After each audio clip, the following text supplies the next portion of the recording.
church igomba kuba copyright compliant. Mbere na mbere ese ejo twaratandukanye twese tubyumva kimwe ko church igomba kubariza amabwiriza n'amategeko ajyanye na copyright. Are we all together on that side, or Divine, you are still opposing? Urachabipinga? Yes. Let's give you the opportunity to express yourself. Yes, there is a mark. So Divine is still saying, we should not pay Victor. Victor is there. He has created wonderful stuff which uplifts the soul of people, but you believe Victor should not be paid. And then we'll hear, yeah. You can tell Victor why you think he should not be paid for the use of his music by the church. Urabyumva gute? Noneho Yego. Victor yandika indirimbo azandikira worship team yabo ariko abandi ntabwo yigeze babwira ngo muzaziririmba mwenyine ariko abandi nibaziririmba hanze bazatwishura rero agomba kwiririmbira korali yabo n'abandi bayiririmba nyine bikagenderamo. Ndasobanura ko bazi ikibazo wayuvuga ko bashobora kubishura batwaye project yiwe then aba yararushe twabyemeye aba yararushe Victor yararushe kuyandika kubera ibitekerezo turabyemera none se ndasubira kubaza ese ko abaririmbyi barimba mu rusengero bakaruha ibyo bikabarenga ariko badashobora kubishura muri church. Ndagwa example niyo mu makwe bababwira ngo baririmbe barababwira ngo ese kubera iki mugurisha talent Imana yabahaye wayo utaririmba Imana ariyo izakwishura. Icyo rero nicyo cyabaye ikibazo nicyo natashe iri kucibaza onaraye nakibaza. Okay. So Divine point is again why she understands Victor has invested intellectually and need to be rewarded, remunerated, but the choir members who actually are going to sing the song of Victor, why they should not be remunerated, which we didn't say. This is how it works. I'm not a good drawer, but this is Victor. Don't take offense. This is Victor. So Victor owns copyright. You do remember? Because he created the song, he has the copyright here. Now, here you have the church. And then you have people who are coming to the church. Are we together? Now, for the work of Victor to get to the church, you need the singers.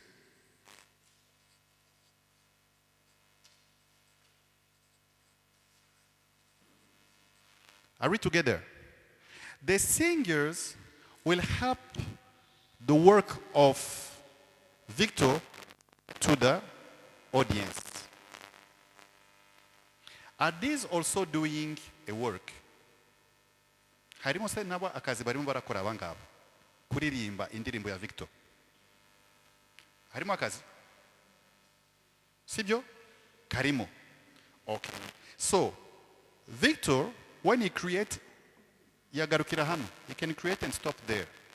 But that's not the essence of copyright. Copyright is all about how we are going to exploit it.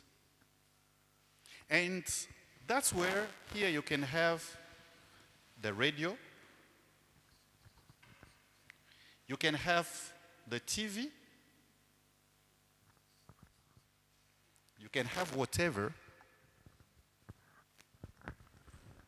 This all creative industry is from this creator. How do we get to the audience? You need at some point to imagine the other channels which will help to get there. So in this sense, these singers are part of the value chain to get the music of Victor to the congregation, to the church. baramufasha kugira ngo bigere hariya kandi nabo hari akazi bakora. So basically muri copyright abangaba Victor is the copyright owner. Abamwegereye mu cyongereza kwegera umuntu kwegera bamwita gute? Umuntu mu gifaransa voisin. Mu cyongereza ni neighbor. Abangaba, they are neighboring rights holder. They hold what we call neighboring rights. Kuko they are close to him. Turikumwe. So, if Victor has invested into the creation, the singers invest in the performance, the actual singing, which will get there. Which means they are part of this process, and then they will need to receive also a remuneration. Turikumwe. So, Victor, as the creator, will get a remuneration, but the singer will also get a remuneration. Turikumwe. Abangaba nabo ari ikintu bagomba kubona muino process. Muri copyright bavuga ko uyungu is the copyright owner, abangaba ni neighboring rights owner. Changwa related rights. Are we together? I'm talking under the control of UPRS. Is that right? That's the neighboring right, because those are what we call the performers. Yesterday we had a gentleman to the piano. The piano comes here. He's a performer. Habari kuri drum, habari kuri guitar, bariya bose, we call them performers. Are we together? And these people need also to get some royalties. But royalties under neighboring rights and not under copyright. But the question will be, are they going to receive the same amount of money? Ese bagomba guhembwa kimwe cyangwa bagahembwa bitandukanye? From your perspective, murabyumva gute? Bagomba kubitandukanye? Aha. Kubera iki? Ntekereza ko umuntu ugomba guhembwa gutandukanye n'umuntu wakompoje.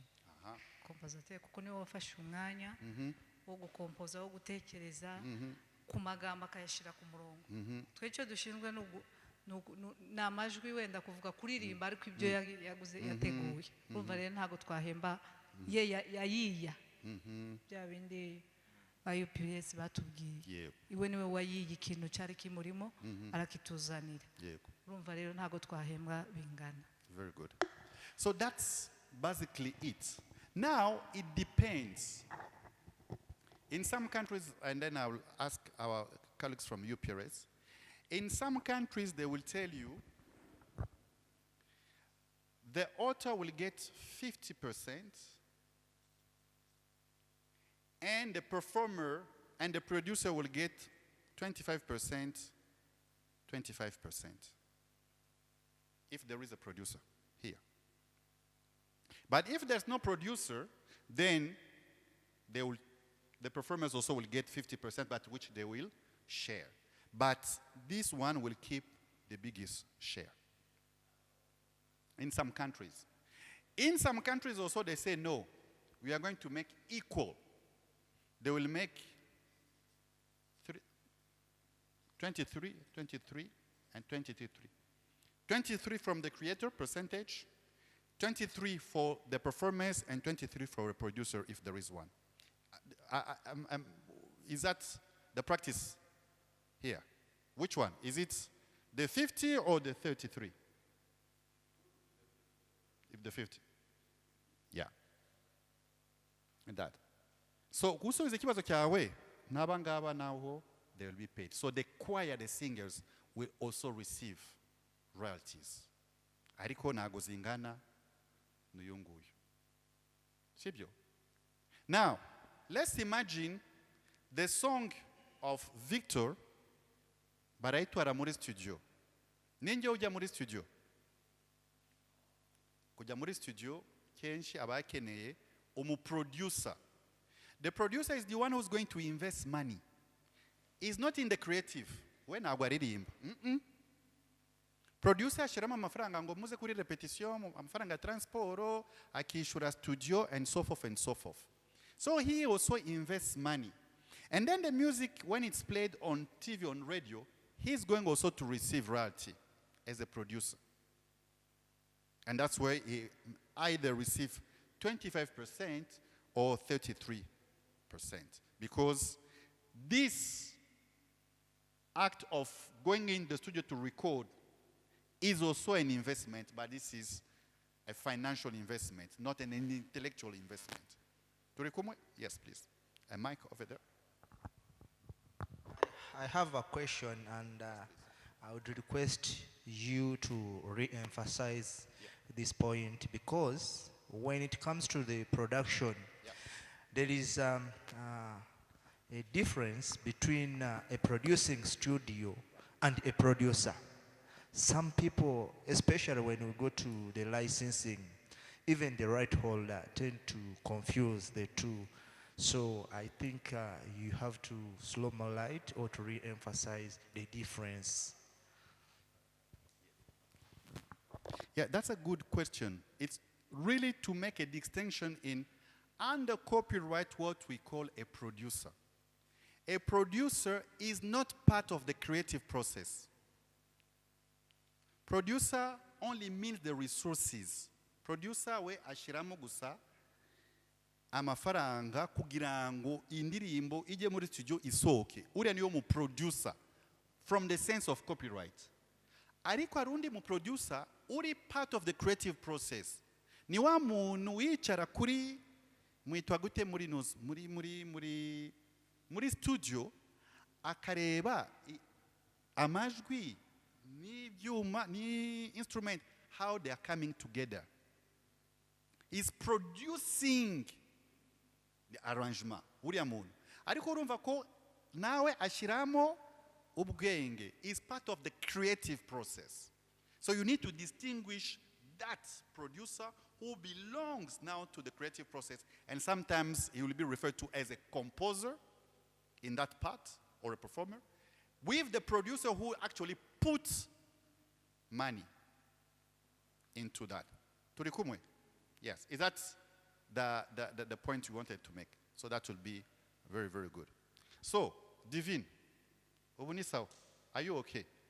Koko uri musinge we uri hano na uzabona amafaranga. Warese tugakomeza. Are you okay? If Divine is okay, then we are fine. Huh? Uzahembwa.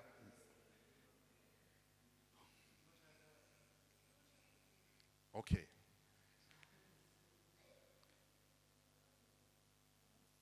Twese tuzahembwa mu ijuru.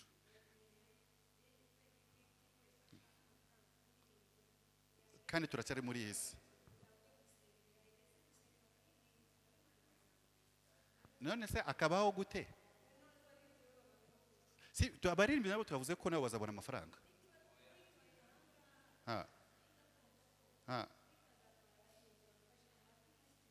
Yego. Oya, turimo turavuga Victor, indirimbo iraririmbwa mu rusengero kwa kundi muririmba on Sunday. Aha. Sibyo nyine kuko itegeko iravuga ko kubera iki se?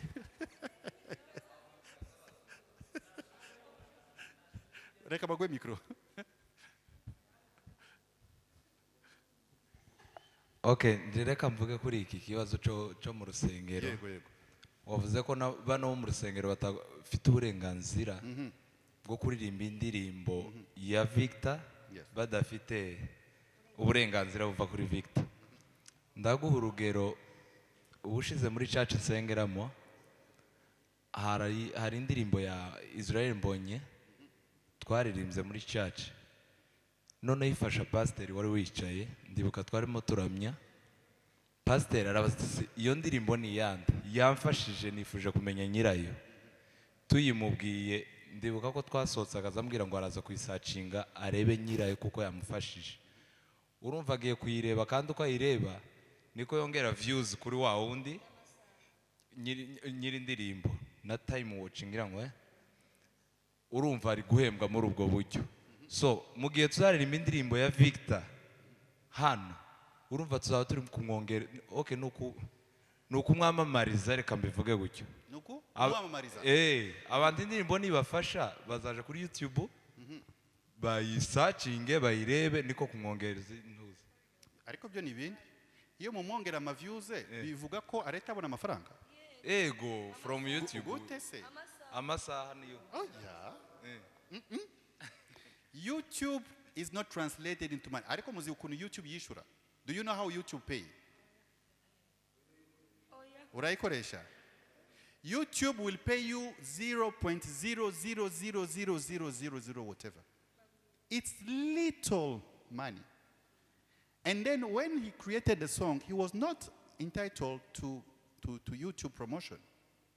And again, it's not about the number of views, whatever.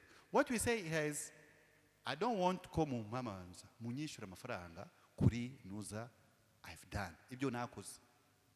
Na promotion. Ari umuntu ukora indirimbo, it's not for promotion.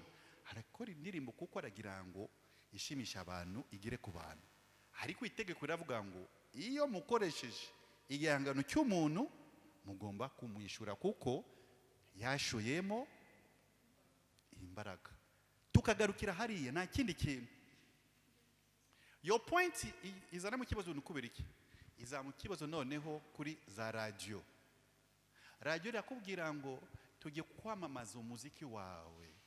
Niyo mpamvu ntago twakwishura. Urumva? Ariko hamwe bavuga ngo promotion kuri radio is translated into money. Ntago byahinduka amafaranga ko kanya nyine. It's not true. What will be the issue? And then yesterday, ongera unyibutse izina ryawe. Senga said it yesterday. Like people will end up paying radio. What's the risk when people pay the radio? We'll end up in a society where only few people who can afford to pay the radio are going to have their music being played. Is it a fair society where only few people, rich people, are going to pay for the radio? Is that fair? It's not fair. And copyright essence is to protect artists because artists are vulnerable people. En fait, abahanzi n'abantu bari muri very weak position. Niyo mpamvu hajemo itegeko. Itegeko nukurengera inyungu y'abahanzi kuko they are in a weak position. Tudakoresha imbaraga y'itegeko. If we don't use the law, these people are not going to be paid.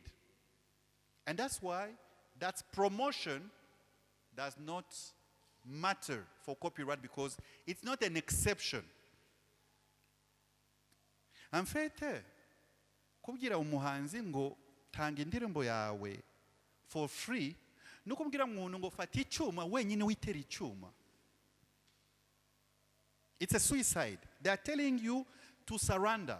But what are they telling you to surrender? Surrender to your dignity. Surrender to your life. Surrender to your health. Nicyo bakubwira. Barabwira ngo emera ko tucuranga ku buntu. Hariko ubuzima bwawe nawe buhinduka ubuntu. Buhinduka zero. That's the thing. That's what is very, very important kumva.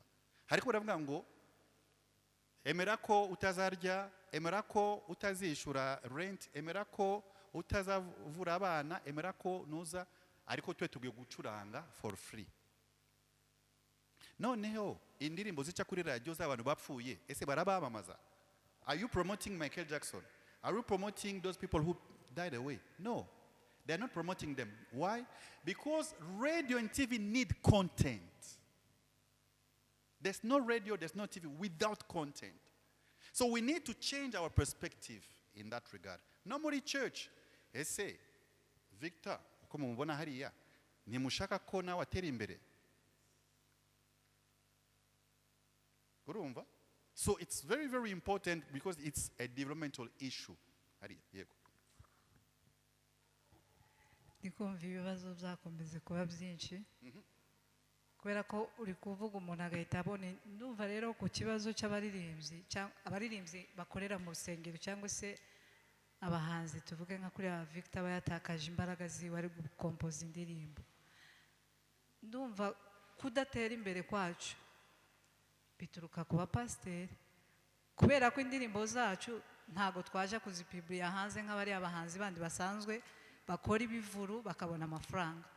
Ni ukuvuga ngo twebwe tubikoreye hano mu rusengero, ni gute uwo mugisha wacu watugeraho? Wanyura mu bapasiteri bacu se kugira ngo badupromotinge?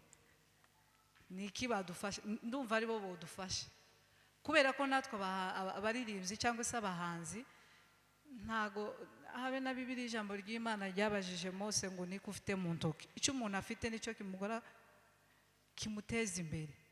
Ni ukuvuga ngo nimba umuntu afite impano yiwe akaba yikoresha abantu bagafasha mu materaniro, ariko agatahira ngo Yesu aguhe umugisha. Aguhe umugisha gute iyo mukoze mu mifuka? Wa muntu wafashijwe niwo wavuga ati akira ituro, ariko abandi Imana iguhe umugisha. Imana iguhe umugisha se urasohoka umugisha uje kujya guhaye mu magambo? Yego Imana yeguha mu wundi ruhande, ariko hari igihe biba ngombwa ko umuntu akora mu mupfuko kugira ngo yumve ko ashigikiye ubutumwa. Nka kujya umuvuga butumwa ava hano akagenda kuvuga ubutumwa, abantu bakamuhitike, kuko natwe nibwo turi abaririmbyi tuba twavuze ubutumwa mu ndirimbo. Ni ukuvuga ngo n'uwo muntu nawe aba akeneye ituro, yagera no mu rugo akavuga ati reka nywa amata kubera ko nafashe umwanya wo gukompoza.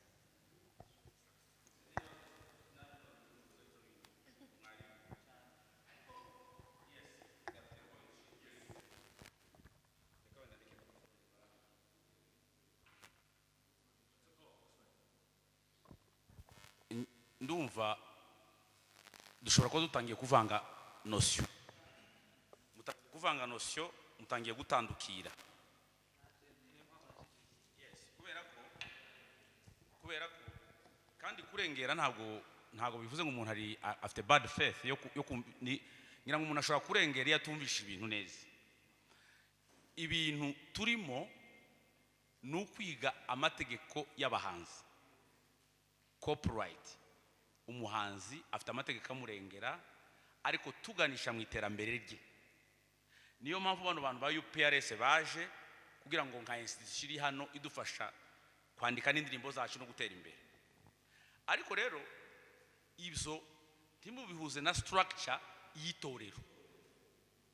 You try to understand this properly. Kwiga amategeko ntimubihuze na structure cyangwa structures za different churches. Buri torero rifite uko ryubatse, rifite uko rikora, rifite abashumba uko bariyoboye, kandi buri torero burya rigira na politike yaryo. You get this? Icya kabiri, mu itorero hano hari abantu batari abahanzi, ariko twese turi spiritual mu ikanisa. Can you imagine hano dufite abaririmbyi bageze nko muri 60 almost, niba ntibeshe sinzi umubare murambabarira. Noneho mu gihe bafite wenda abahanzi hafi abaririmbyi nkuko tumaze kubireba hariya, ibyo barimo bita Vito, ariko hari n'ijambo mutangiye guconfusinga. Arimo aravuga Vito mukavuga Victor. Hariya turimo turavuga creator, tukavuga umuntu uririmba ari bo mwebwe, tukavuga n'abandi bantu hariya. Turimo twiga hariya mutangiye kwivanga ko turavuga creator hariya hatandiriye. Sinzi mwarimu nimba terminology warimo ukoresha hariya, warimo uvuga Victor. You were talking about Victor, but meaning from creator. A creator. As a creator. Yes. Noneho rero hariya hakabiri tukavuga performers, singers. Yes. Noneho twarimo tureba, noneho hariya n'itorero. Noneho twarimo tureba creator na performer, link bafitanye ndetse nizo yahujije na bari abakora indirimbo abajya babise gute, bari aba technician ba producers, how uruhare rwabo bose ko ari batatu mu gukora iyo product. Ngira ngo nibyo mwarimu yarimo twigisha. Rero ngiye nashaka ko insista ku itorero naryo buri rifite amategeko arigenga as a church, ariko ntituyiga hano. Iyi session ni y'abahanzi, ni y'aba artiste sinzi ibyo bintu nibyo byumvikana. We are talking about, yes fine, ariko ntabwo turi kuvuga aba artist, ntituzana iyo conflict hagati y'itorero n'aba artist ngo muvuge ngo nta nubwo itorero rishinzwe guhemba. Actually mu buryo bw'amategeko ntabwo itorero rishinzwe guhemba abahanzi. Try to understand this. Itorero ntabwo rishinzwe guhemba aba artist. Aha turi kwiga aba artist as private people, abantu baba artist who can make money via the art, indirimbo zabo. Ariko ndimurebere mu shusho y'itorero ngo tujya turirimba hano, so none tugize copyright, none abashumba bagire gute ko baraturenganya baduhembe. No, ndimubijane muri iyo sense. Reka tubanze twumve environment ya copyright muri rusange, nitumara tuzumve neza, ariko ndimujana ayo mateori twatwiga hano, ahubwo aho kugira ngo bitugirire akamaro bizana ibibazo mu matorero tuvamo. No, ntabwo ariyo target. Aha ndabivuga nk'umushumba, sibyo rwose. Tuzumve muri iyo sense, twige teori ya copyright neza, tuyumva amategeko aturengera na UPRS, ariko ntimugende mwazanya ubumenyi bw'amategeko, ahubwo ngo bigire. Sinzi niba pastor atanyunganira kuri iyo ngingo. Ndumva ari ibyo ngibyo navuga. Well, that's a very good discussion. Oh yeah, reka news kuko that's the very essence ya news nuko tutarabona news. And again, reka nsubire kuri the first question. Itegeko iravuga ngo buri gihe igihangano kikoreshe mu ruhame umuntu wakicreatinze agomba guhembwa. Is it? Turi kumwe? That's the copyright law. Anytime a work is performed in public, the creator is entitled to remuneration. That's copyright. The question is the church a public space where the works are performed? Yes. So the creator is entitled to be remunerated. Sibyo. Now the question will be remunerated by who? Who's the user? Yes. Who's the user? Yesterday you do remember the drawing I gave you how copyright works. On this side, you have the creators.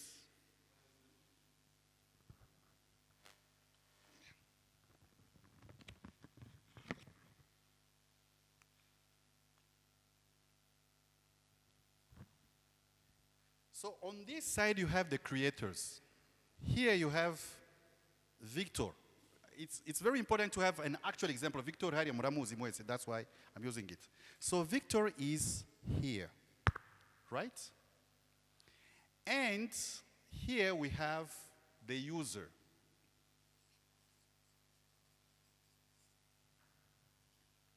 And then we may have different type of user. Abakoresha ibihangano bya Victor. That can be TV.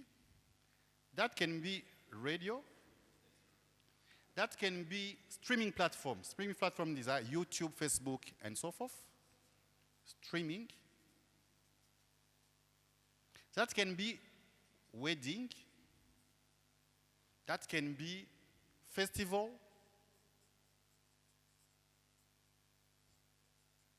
Festival kuri church muita gute? Crusade. Whatever. Those are the user. So the law say anytime any of these user exploits the works of Victor, they need to pay him money. Are we together? Are we together? Now the question is the church part of the user? Ese church nayo ikoresha exploit. Yego. So if we add the church here, then the church needs to pay. Are we together? It means there's no exception. And the law of the country prevails on the policies of the church. Amabwiriza itegeko if igira imbaraga ikaruta internal organization. Because the copyright law, actually, this needs to happen. Only that, the issue is, Victor cannot go to all of these people. Sibyo Victor? Arimo arafilminga. Ntabwo wabona umwanya wo kujya kuri hano hose indirimbo yawe ni ukwishyuza. Niyo mpamvu hazamo abande UPRS. And that's why Victor needs to go and become a member of UPRS. Now, and this is very important to speak, when we say the church pay, it's not only the church. All of these users, at some point, amafaranga yose bazakusanya hano, bazakora imibare kugira ngo igaruke kuri Victor. Ntabwo tuvuga ngo church yonyine niyo mwishyura. No.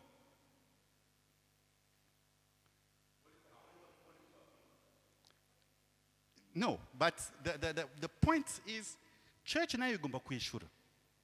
That's the beginning. Kuko ni itegeko y'igihugu.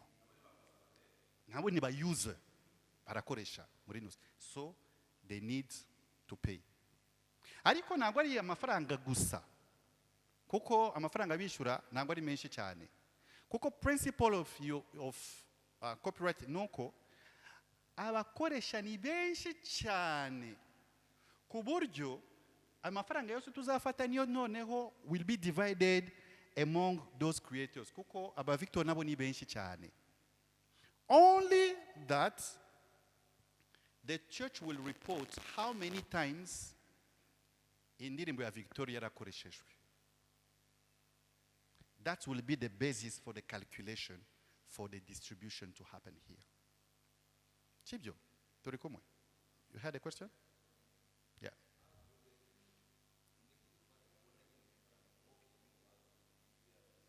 Yeah, UPRS.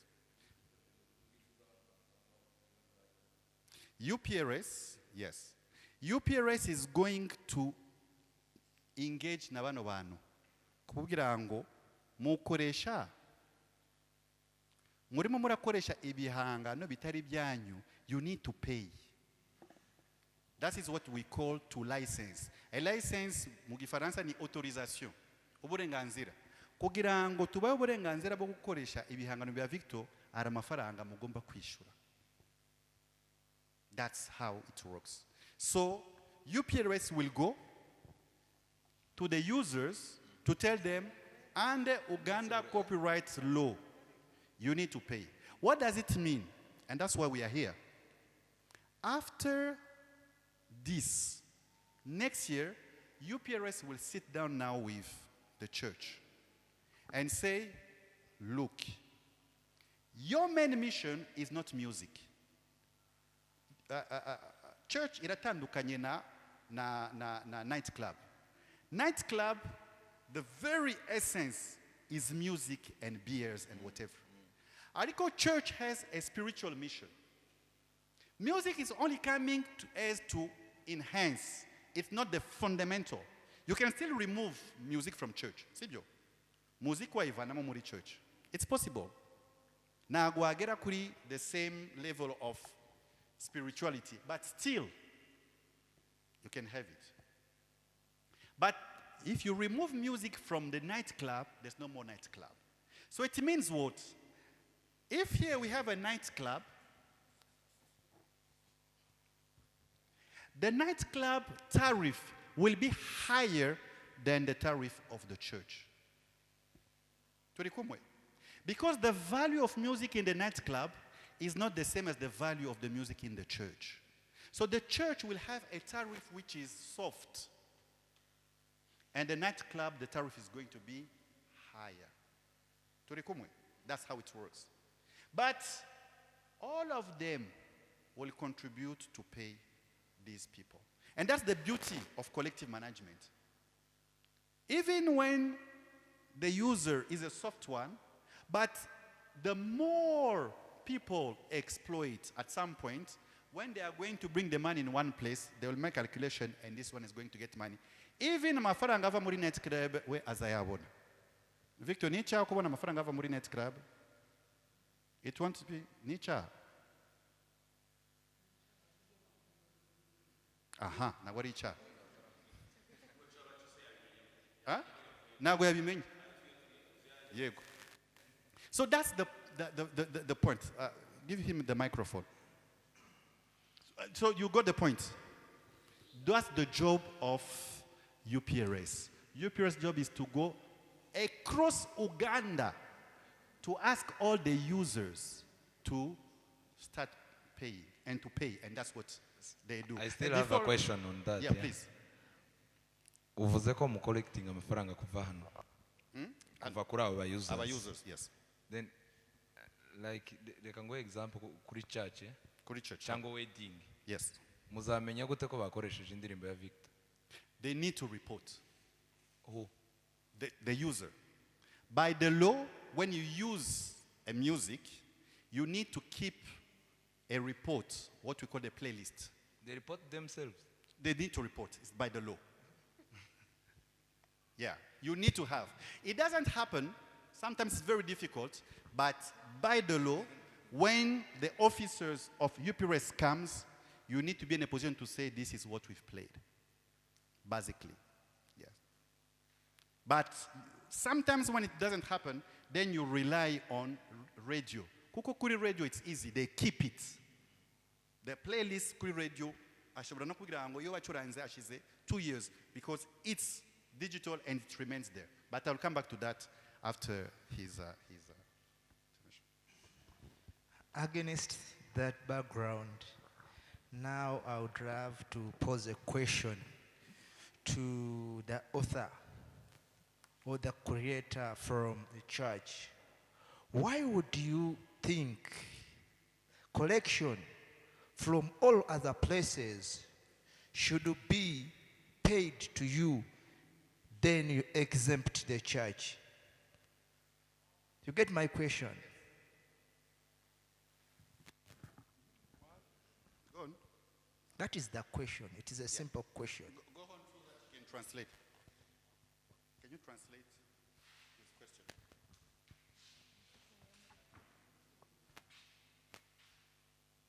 Repeat. You got my question? No, I didn't hear. I'm trying to understand the explanation from Mr. Sangwa.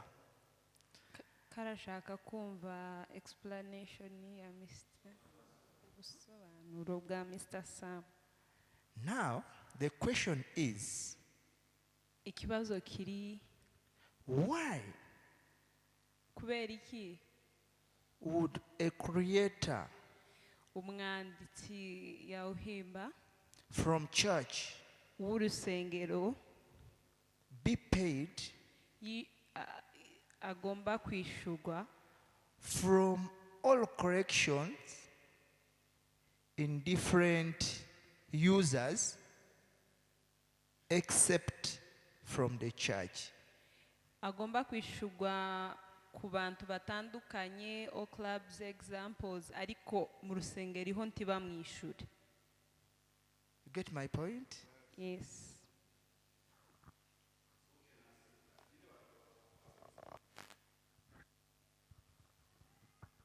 Who has a point?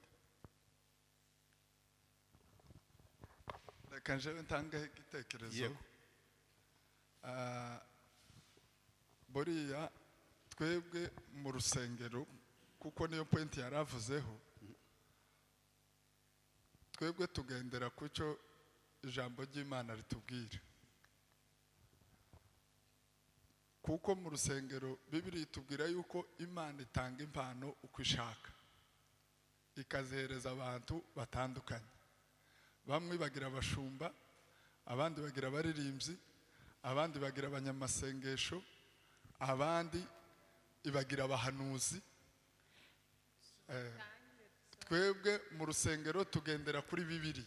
For us in church, we go according to the Bible. Kuko Bibiliya ivuga yuko Imana itanga impano uko ishaka. Because the Bible says that God gives talent on whoever he wants ikaziheza abantu. and gives it to people. Bamwe bakaba abashumba, Some be pastors, abandi bakaba abaririmbyi, some singers, abandi bakaba abahanuzi. others be intercessors. Muri izo mpano zose Imana itanga In all of those talents that God gives mu rusengero in church, tuzikoresha kugira ngo ubwami bw'Imana buhabwe icubahiro. we use them to lift the kingdom of God. Ubundi mu mategeko y'amadini, In the laws of the religions, ubu njyewe nk'umushumba him as a pastor, ntabwo bashobora kuvuga ngo bakugize umushumba he can't say that they have made you a pastor hanyuma ngo ubaze ngo se muzampemba ngahe. and then you ask how much are you going to pay me? Ntabwo bibamo. Oya ndaza kugaruka kuri urwo ruhande. That is Ndashaka impossible. kubaza, yavuze ngo kubera iki twumva ko umuririmbyi ufite ibihimbano by'indirimbo ashobora guhembwa n'abariya ariko church ntimuhembe. Yeah, he's back on your question. He's trying to explain. Iyo rero twebwe mu rusengero, uko urusengero rugenda ruzamuka As the church keeps on developing mu bushobozi runaka, its finances, baba bafitemo abakozi batandukanye, they be with different employees. babagenera kubahemba They pay them, ariko bitari mu itegeko. but which is not by the law. Bakavuga ngo dukurikije ubushobozi dufite mu itorero, Depending on our finances as a church, pastor turamuhezayo, pastor, we are going to give you this. uriya ucuranga keyboard turamuhaye, The pianist, we are going to uyu give you muririmbyi this. uririmbwa turamuhaye. This singer, we are going to give you this. Ariko twebwe mu rusengero Us as a church, ntabwo ari itegeko, it's not a must. kubera yuko pastor ayo mafaranga atabonetse ntibamuhembe. Because if we don't get that money and we don't pay the pastor, Arasenga he will keep on praying kandi abwiriza ubutumwa. and he is going to preach. Uyu muririmbyi ayo mafaranga nataboneka ntibamuhembe, If this singer, in case we don't get that money for that singer, arasenga he's going to pray kandi abwiriza ubutumwa. and he's going to preach. Noneho iyi mpano rero tuhatwigaho turi kuri pointi y'abahimbyi bafata umwanya wabo bakagira biriya bihangano. About this section, we are talking about individual artists. Ni nayo mpamvu tugomba kubyumva cyane, kuko noneho hano twavuye mu bahanzi bo hanze, turashaka kugira ngo tubyumve mu mategeko muri corporate, ariko mu itorero dushobora kubikora gute? So we want to understand it as church. How can we do it? Kuko mu itorero urumva yuko nta tegeko rihari. As you know, in the church, there is no law. Ni ukuvuga ngo abe n'ahari bavuze ngo uko mukoresha indirimbo za Victor w'umuhimbyi, As they said there, that if we are using Victor's songs, tayimuzi inshuro runaka mwazikoresheje mugomba kwishura. as many times as you use it, you must pay. Twebwe mu rusengero ahubwo ntibibamo. Us as church, that doesn't work. Ahubwo turabaza corporate niki bofasha abahimbyi bafite izo mpano uburyo bobikoresha mu itorero, hanyuma bakabona ubwo bushobozi bubazamura, noneho bahuje n'amategeko ya corporate uburyo ishobora gukorana. Ahubwo nari nzi yuko nitugera hajya ku itorero uburyo rikorana nabo zenda tuza ko habaza ibyo bibazo. And his question is, how can UPRS help these artists in the church, to gain or to get money from what they do, what they compose as UPRS artists from the church? Je ndongeraho buke. I'm adding on one. Ndakurikije uko bahaye bigisha. According to what they are teaching, amatorero akuze, developed church, afite experience akuze, afite na capacity yo kwakira ari amategeko y'abahanzi, which have the capacity to welcome the laws of the artist. rwose yobikoresha. It can use those laws. Biterwa nuko level amatorero akiriho abari level yo hasi. It depends on the level of the church. Some churches, amatorero ari organize amaze gukura, For those churches which are organized, ashoboye which are kugira na developed, kapasiti yo kumva ibintu by'abahanzi and it has the capacity to hear the things of artists, yobikoresha kandi igakontribuye kuri copyright kugira ngo umuziki ugende neza. it can use them and cooperate with the UPRS. Murakoze cyane. And it's a very good discussion because that's why we are here. And again, the question for me, if the church is here as a user, which we have accepted, then the church need to comply. Turi kumwe? Sibyo? Niba ari church iri hano. Ariko twanabivuze. The church ntabwo izishura nk'izindi. Kuko music is not essential in the church. Kandi church ntabwo ari a for-profit organization. Bazishura ariko ntabwo bishura na night club. Ariko mu itegeko y'igihugu barakoresha bagomba kwishura. Turi kumwe? Nibyo mushumba yavuze, it's relevant. UPRS will come and say, okay, ubu ngubu se muhagaze gute? Mugomba kwishura ariko how much? They will look at that. Simbonye ko mufite momo mobile hariya abantu bishura. Sibyo? Iyi ngiyi nayo sinayibonye. So it means there are some economic coming in. Yinjira. Kandi church igira equipment. Hano mwishura amashanyarazi. Mbonye intebe. Kandi nyubako, it's a very nice one. Mukigira na Wi-Fi. Sibyo? It means there are some economic consideration within the church. Ntabwo yakora gutya idafite amafaranga. It's impossible. You always have. The idea is, how do we integrate copyright in that? Uko tutekereza kugura equipment n'ibindi, how do we integrate copyright in that? Point ko news. Kandi copyright kuyishura rimwe mu mwaka. Ushatse wanakwishura muri installment, but we need the church to be there. Turi kumwe? Yego. And nagira ngaruke kubyo yari yavuze ikintu cya mbere, which is very very important. Mama hano aravuga ngo as opposed tangiye gusubiza why the church is the opportunity for copyright. Nuko the creators from the church na indi soko bafite na handi hanu. Church is the only market. Abandi bo bafite market which is very wide. Their market is television, radio, nightclub. Ariko, for the creators in the church, the market is only the church. It's limited. Na handi hanu waabona nusu. Sibyo.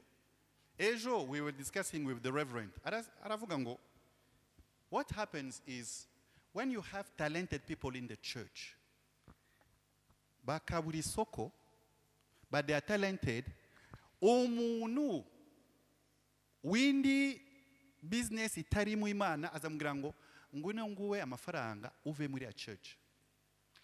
He will leave the church. Sibyo? Bizarangira yigendera. Ninde uhomba? The church. And this has been happening. We have lost so many talented people who come to church, babuze, how they are going to think. That's what. Njewe, for instance, nyiri muto, I was in a choir. Kuberiki. Because I was not caring about expenses. Ababyeyi bakoraga ibintu byose. But when I grow up, biba ngombwa ko establish a family, I need to have financial return. Though twajyaga kuri church buri Sunday tukagira na repetition Friday na Saturday na Sunday. Numva narabikoze until I got 12 or 15. But at some point in life you say, no, I need some financial return. So that's also the first question. So the market for the church creator is only into the church. So that's one of the reasons. So the other reason is what you may call copyright is a master of justice. Guhemba umuntu is justice. How should I put it in Kinyarwanda? It's fair. Na kuntu umuntu yakora n'umuhembe. Kandi church needs to be a place of justice. Turi kumwe? Why am I saying this? Kandi ni ikibazo tugira. Iyo ufite umuntu ukora akazi n'umuhembwe, what does it mean? Urimo uramu exploitinga. It turns into exploitation. Is exploitation good? No. Church needs to be a place where there is social justice. Akana gusuzugura ariko se wowe sokona n'umuntu nani gicero ufite. That's dignity. Dignity is who turabanu kubera dignity. That's very important. And that's where the church needs to come to strengthen our dignity. Hari igihe rwose urayibona ngo uyu muntu rwose ageze ahantu araririmba whatever hanyuma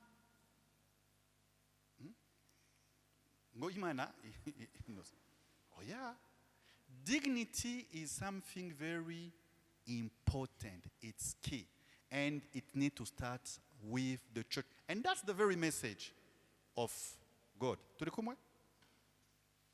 Muhamoye micro. There is a mic, Thierry, Pastor Thierry. Kubyo murimo muvuga ntabwo twavuga ngo itorero ntirizarihemba kuko mu mategeko y'itorero ryoramuka rikaba rifite ubushobozi buke ariko nimba rikoresha abakozi rigomba kubahemba aho mu gihe ritabahembye biba bitewe n'ubushobozi buke ariko si uko amategeko atavuga ngo bahembe abantu bagomba kubahemba bakabishura na caisse sociale kugira ngo babateganyirize ntabwo ari bose ariko bafite bo bahemba spiritually twavuga ngo ntiduhembwa ariko mu buryo bwa organisation administration hagomba kuba abantu bahembwa ibi bintu by'umwuka dukora nibyo tudahembwaho ariko hari ibindi bintu nk'uyu wakompoje indirimbo wakoresheje ubwenge iriya music iriya department yo kagombye kuba ifite budget yayo ugakora budget mwakoze plan of action y'umwaka mukoremo n'amafaranga ya mafaranga kuranga azafasha ako ntitugomba kugira ideology ivuga ngo itorero ngo ndaguhema ngo kurira mu ijuru gusa. Murakoze cyane nibyo, and that's actually the answer. Nuko muri ya budget ya music department agomba kujyamo amafaranga ya copyright. Turi kumwe? Niyo mpamvu turi hano. Nuko muri planning ubundi church igira planning kandi church yanyu genda ayikunze, you are there. Ni gusa how are we going ako kalini nangori n'amafaranga menshi. That line yo kuvuga ngo this is copyright. And what does it mean? Bashize kariya itorero recognize now its creators. We value you. We see you. So here there is what we call an ethical and moral question for the church. Turi kumwe? So that's the first. So hano twatangiye kuri the market. It's an economic opportunity. That's the only economic opportunity for them. Ya kabiri niyo twavuze ni justice and dignity.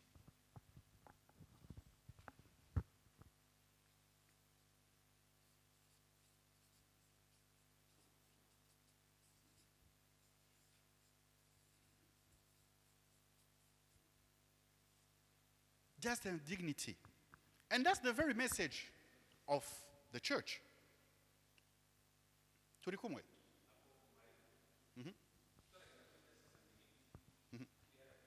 Yego.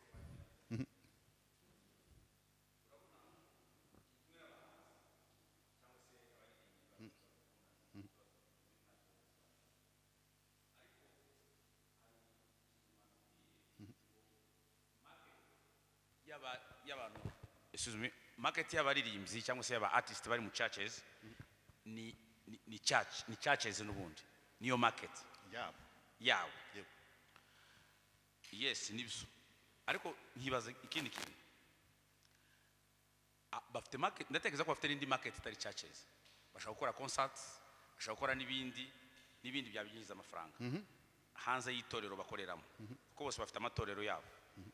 Ariko narimo nshaka kwensista kuri kano kantu, ntago mwakatubwiyeho niba kariho muri theory za copyright, akantu ka quality of the art, kubera ko umuntu ashaka gukora indirimbo imwe ari muri no church ikamugeza ku isi yose, just one song. Kubera iki? Kubera quality iyo song ifite. Wena ngize nk'urugero, mwarimo nabonye mutanga urugero rwa Israel Mbonyi. Israel Mbonyi igihe yigaga muri India, yakoze indirimbo imwe ivuga ngo Yesu number 1, right? Number 1. Ariko yamujanye ku yindi dimension. Buriya nkibwira ngo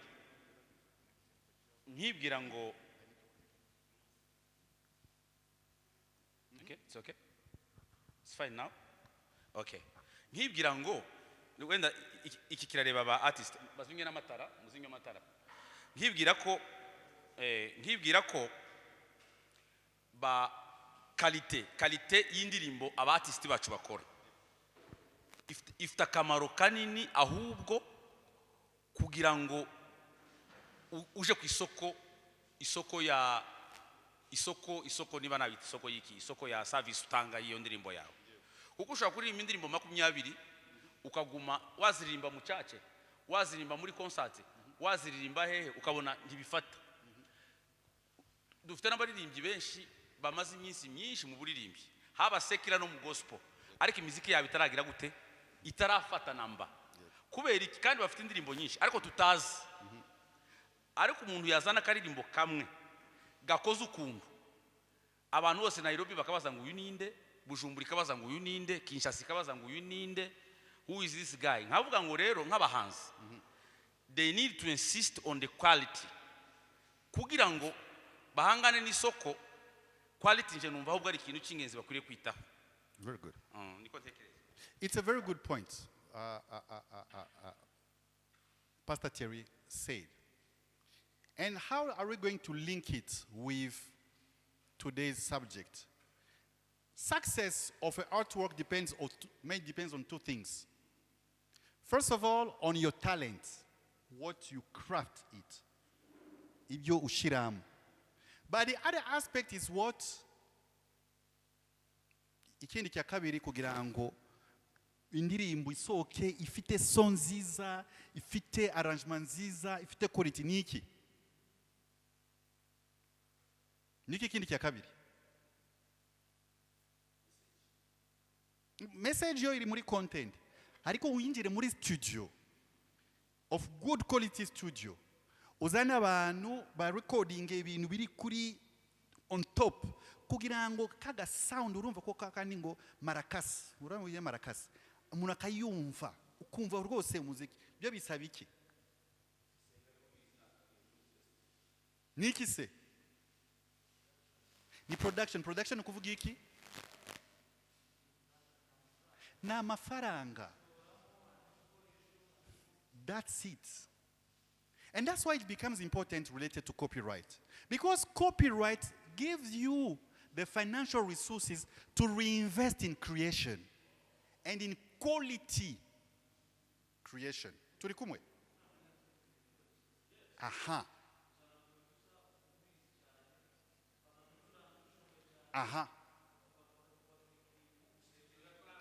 Kandi bari abantu bose barahenda. Amafaranga azavahe? Copyright. That's the essence. Copyright igufasha ku affording and the means to create again and to create quality. That's the some of the points we need to consider. Turi kumwe? And then we can have a discussion about quality. Because that's also another quality. Abantu bakurikira Nigerian movies. Murazizi? ziba zirimo iki cyane cyane ibintu by'amarozi. Huh? Barogana babitangije kera njye nibuka twabitaga bakarashika. But that's me, I'm not interested in that. Ariko, there are people interested in karashika.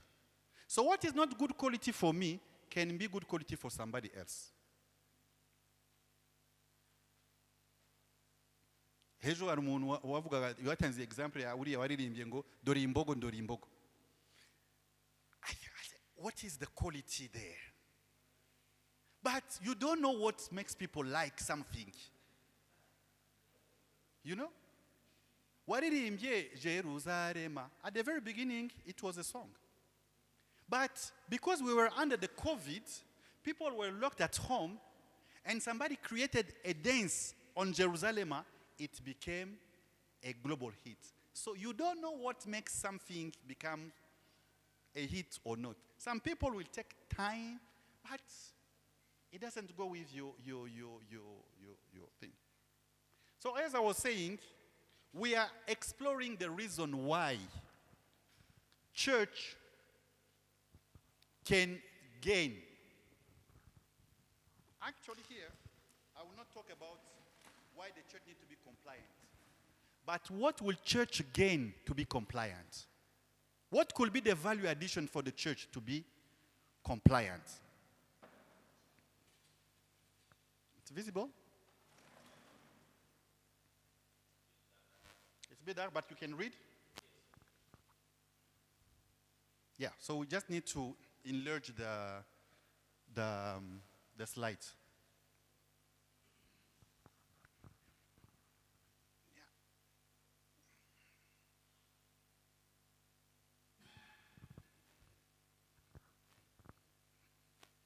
Yeah. So we already talked about the ethical. Why? Ethic. That's where I said it's about things. Next slide.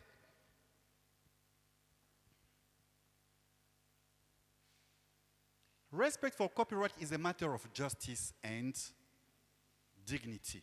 Turi kumwe? We said it. You two are brothers. Uziko muri muranchanga burundu. Are you twins? None nyikanze none gose umutipe yiproducinzemo kabiri cyangwa. Second reason, creators invest time, talent, and resources. Victor, are you Victor?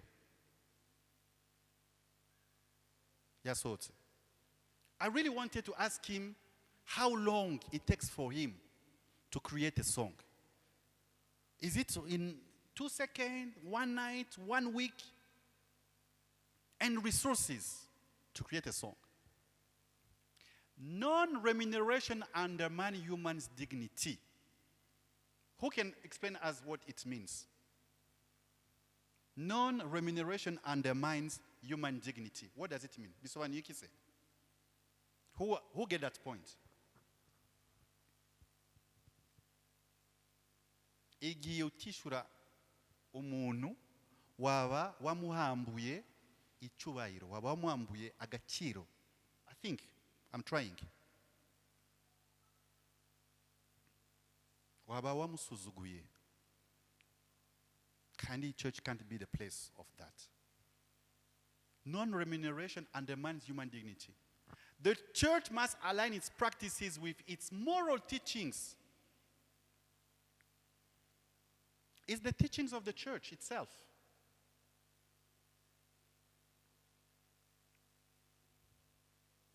I gave you talent. You had to use it. Ejo Reverend yatubwiye ngo arahantu bavuga ngo uko ukora nuko ugomba kusarura. I don't remember the right thing. Huh? You ugomba kusarura. Turi kumwe. Kandi biri muri Bible. So the Bible cannot say something and which is the teachings of the church and the church do what is not coherent. kuko it's a moral teaching from the church. Ariko mu gifaransa bavuga ko qui travaille à l'hôtel mange à l'hôtel. Ntabwo ari hoteli ya hoteli oya, ni umuntu ukora muri church agomba gutungwa na church. En fait niyo the meaning, ngo ukora kuri amazababu siko bayita hagomba gutungwa na nusu, kuko that's already was the thinking at that time muri Biblia, ngo abantu bantu say how are you going to live in this.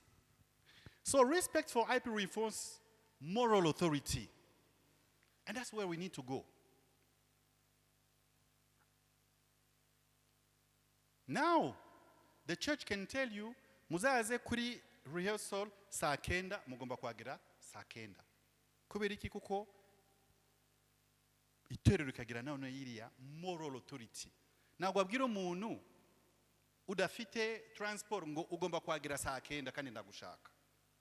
Ariko se none se muhagere gute? It's because you don't have the moral authority. But when you have a corporate system which is working, now I have the moral authority to say, ubundi, we make sure your copyright is respected. You need also to respect gahunda. Turi kumwe? So that's the ethical and moral stake for the church. Next one. Next slide, please. Pastoral and spiritual stake. Quality worship depends on motivated creators. Turi kumwe?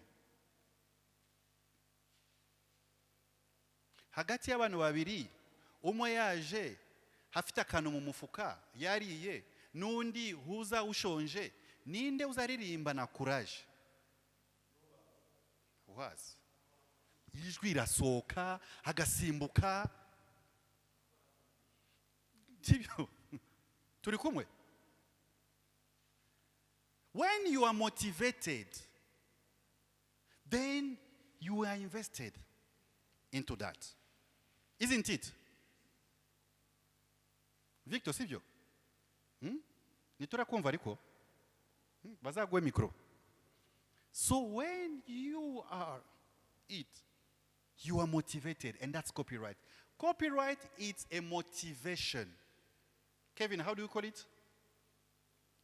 The motivation.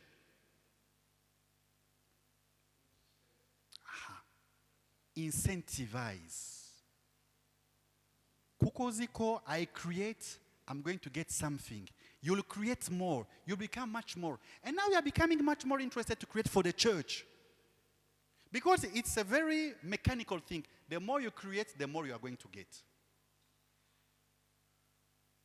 Turi kumwe? Lack of recognition discourage talent. Nibyo ejo Reverend twavuganye. When people are not supported, they leave, they go. People get frustrated. None say ndaririmba ngeze kuri 25 years old, hanyuma se bizaniriki. And then the people leave. Bakajya he? Bakajya kwa Satani. Bagadusanga twebwe turi kuri yindi side, tujya muri za night club. Are you okay with that? Please, the mic to him.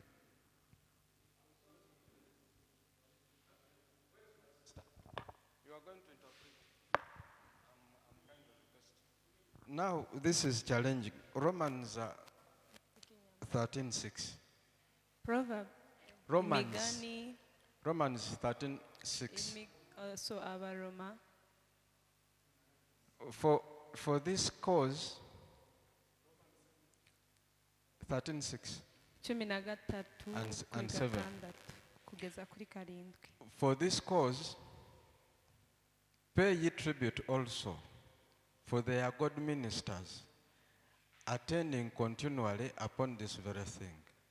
Render therefore all dues, tribute to whom tribute is due, custom to whom custom is due, fear to whom fear, honor to whom honor.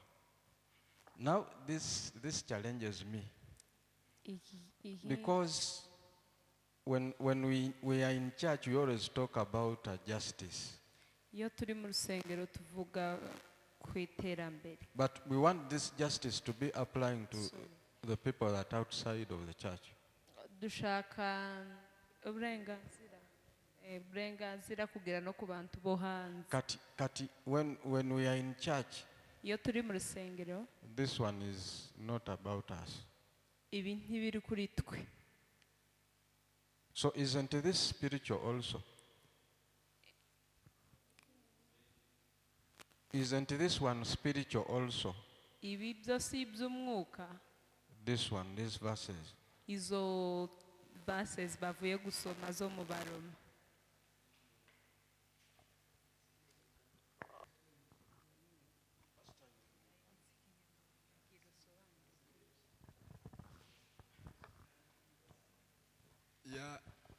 yaravuze He has said, yarasomye he has read abaroma ibice 13 Romans 13, umurongo wa 6 verse 6. avuga ngo nico gituma musora kuko abatware ari abagaragu b'Imana bitangiye gukora uwo murimo mwishure bose ibibakwiriye abasoresha mu basorere abahinisha mu bahinire abo gutinywa mu batinyi n'abo kubahwa mu bubahe. Amen. Nicyo cyanditswe. Noneho yarabajije ngo hari igihe ngo mu itorero, His question is, in church, twumva yuko ngo tugomba gukorera ibintu byose mu mwuka. we think that we should do everything spiritually. Ibi ngibi dusomye So, si Bibiri ijambo ry'Imana. so according to the Bible, Zibiri mu isn't that mwuka. spiritually?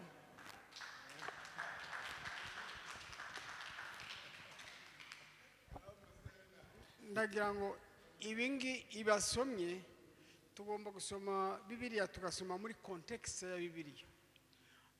Naho yahoze yigisha abakristo ibyo bagomba gukora hanze atari mu itorero. Mugomba kubaha abayobora, mugasora nk'abandi, mugakora imiti mu kubaha. Urumva yahoze ahugura abakristo. He was teaching the Christian.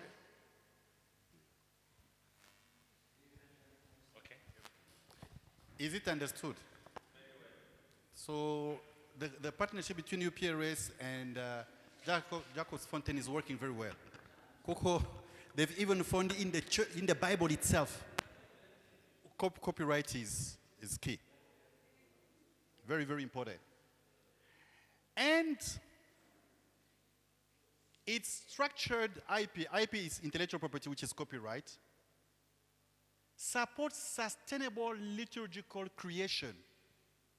Sustainability ni ikintu kizaramba, something which will continue. Ariko iyo dufite abaririmbi bava mu matorero, bava muri nuza bakajya handi hantu, the church itself is not sustainable.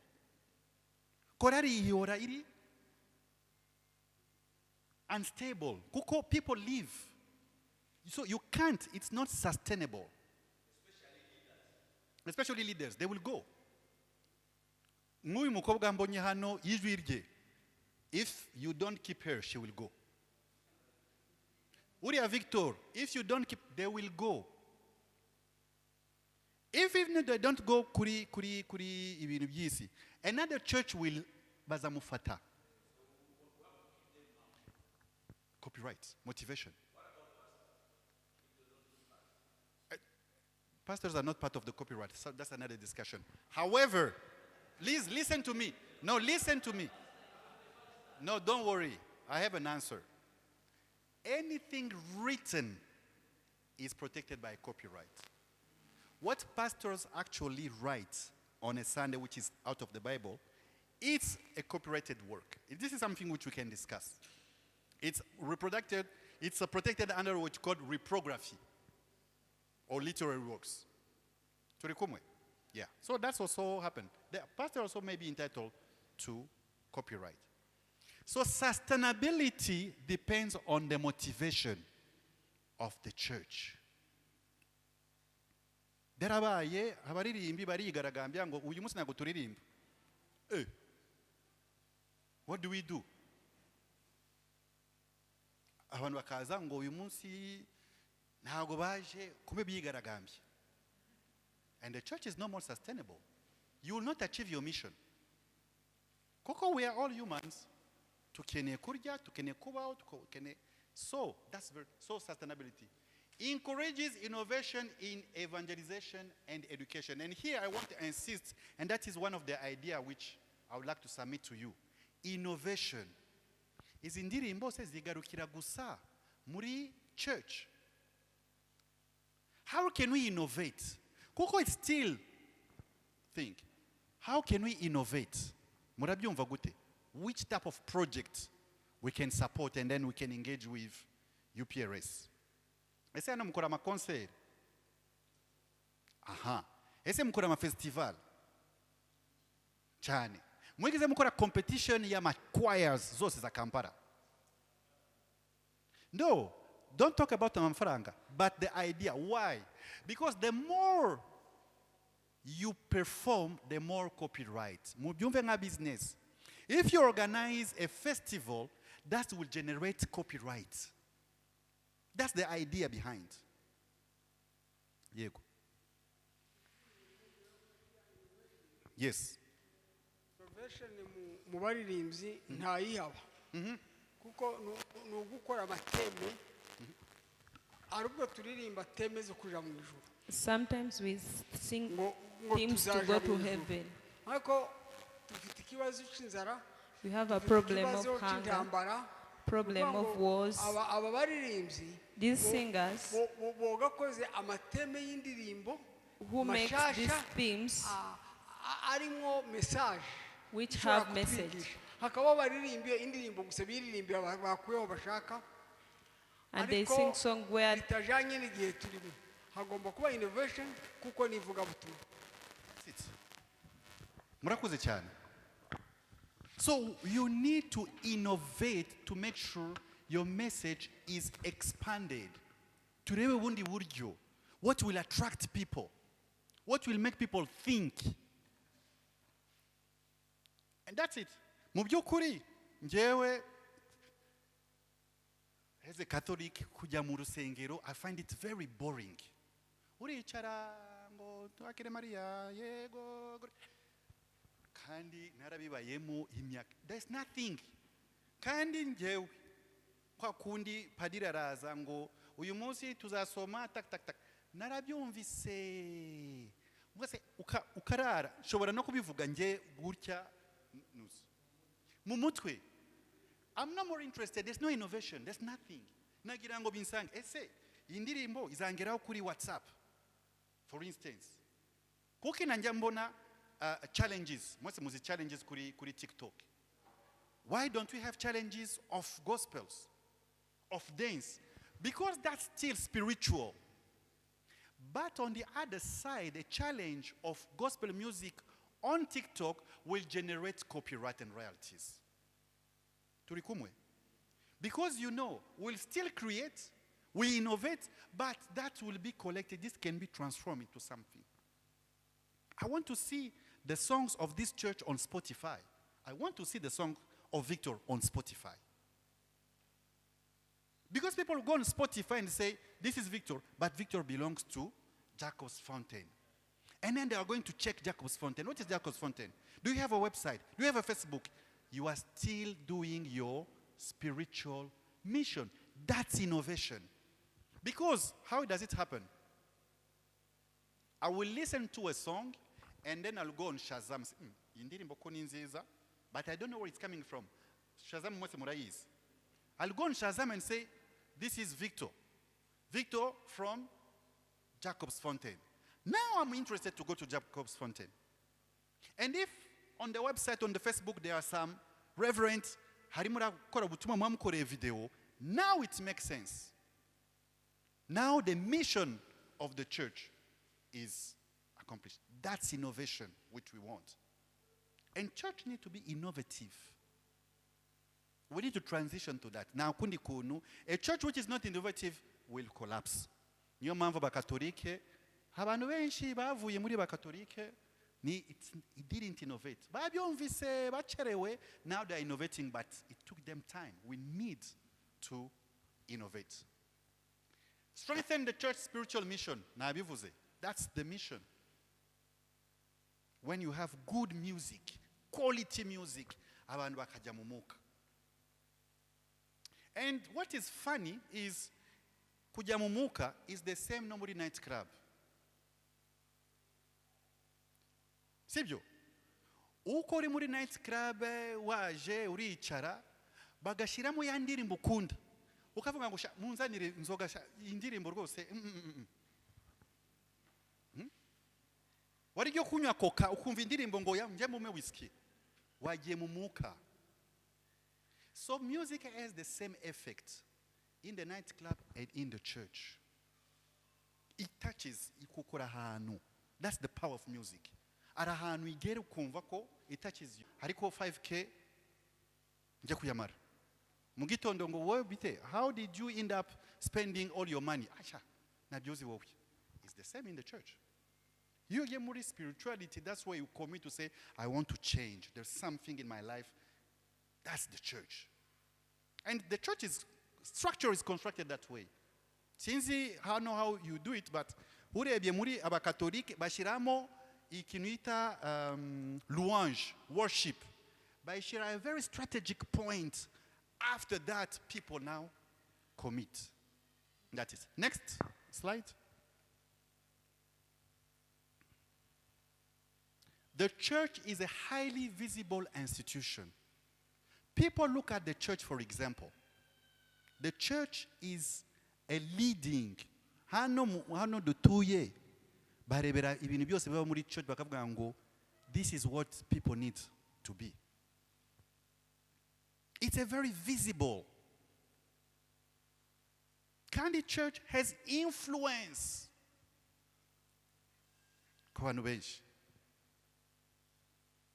Copyright non-compliance exposes legal and reputational risk. That's the question nabajije senga ejo. Haravuga ngo you've sang a song of last time of who?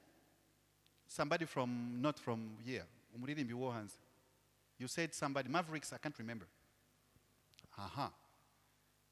He's from USA or from I don't know where. Believe me, copyright societies in the USA, they collect copyright. They don't care about the song was sang by a church in Uganda.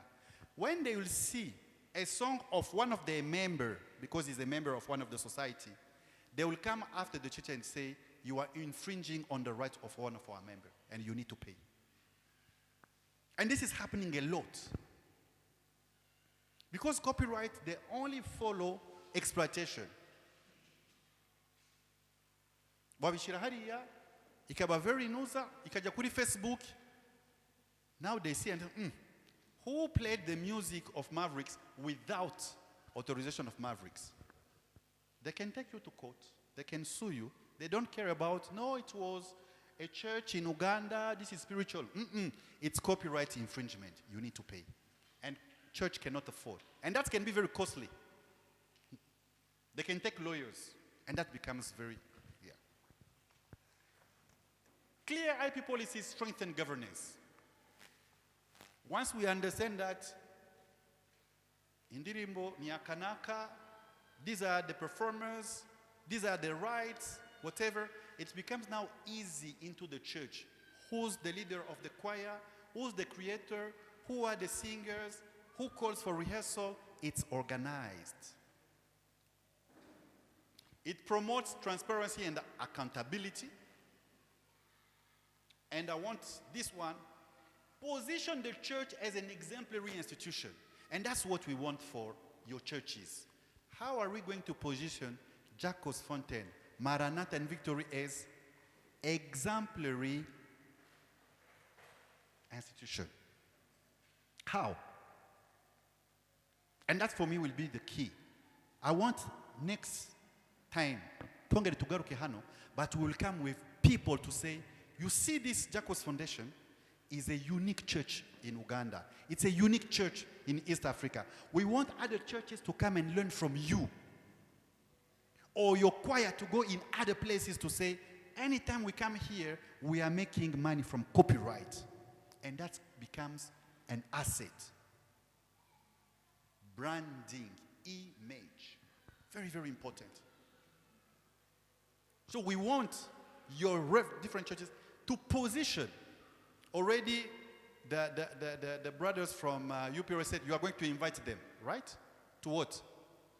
You said you are going to invite them at the end of the year or the month to attend something. Huh? What is AGM? Can you elaborate? Can you give him the microphone?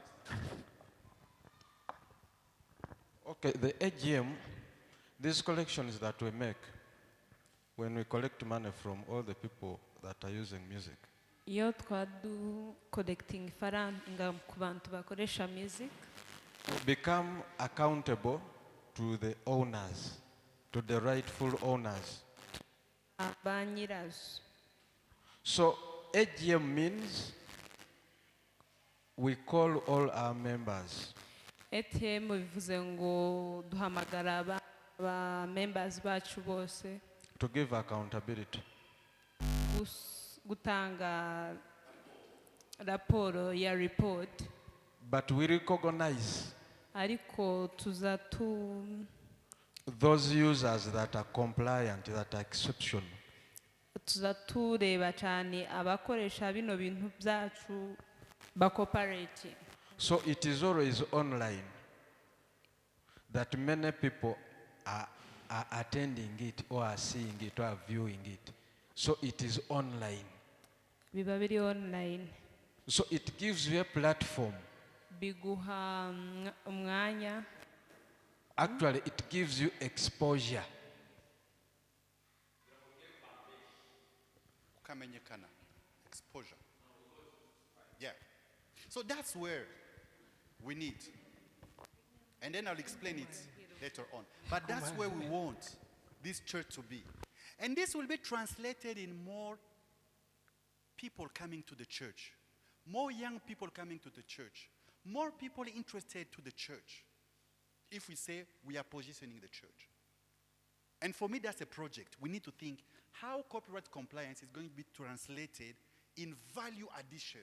Niki say tuzunguka to become copyright as a church. How are we going to position ourselves? Tukanyamekana na UPRS. Already good partnership. But more, how are we going to be recognized at some point? So that will be, I think, and that can be thanks to copyright. Think about a festival or a competition. Last time they did a competition in Rwanda, Burundi, Congo, before the war. Competition of choirs to promote peace. You can think about here. It's not a lot of money. Competition of choirs here in Kampala. But you are going to lead it. You will stand and say, Jabco's Foundation, we are organizing a choir competition. The best will receive, sponsors will come. People will come and give money to say, because it's spiritual, this is gospel, this competition is about Ijambo ry'Imana, we are going to give you some pledges.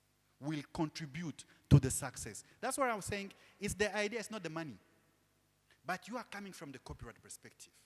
You are coming from the church perspective to say, we are organizing this. Especially in bya Noeli, people are very, very happy to spend money kuko baragira ngo barangize the year mumuka.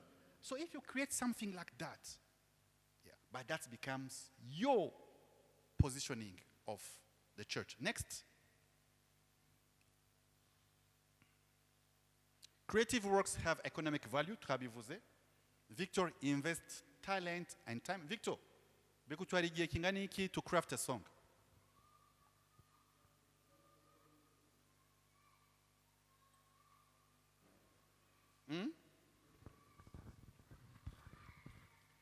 ngenda nyikora gahoro gahoro ntago namenye igihe bitewe n'izindi gahunda mafite. So bigutwara umwanya ariko munini. And time is money.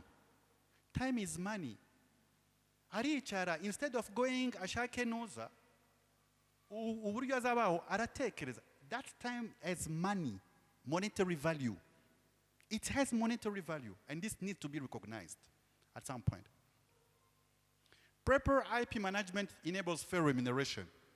If we manage it very well, abantu bayandikisha muri UPRS, that will generate income. I don't know if you know it. I was last year or the year before, in the distribution of the Music Copyright Society of Kenya. Music Copyright Society of Kenya is the equivalent of UPRS, but in Kenya. Do you know who came number 1 to receive the royalties? Israel Mbonyi.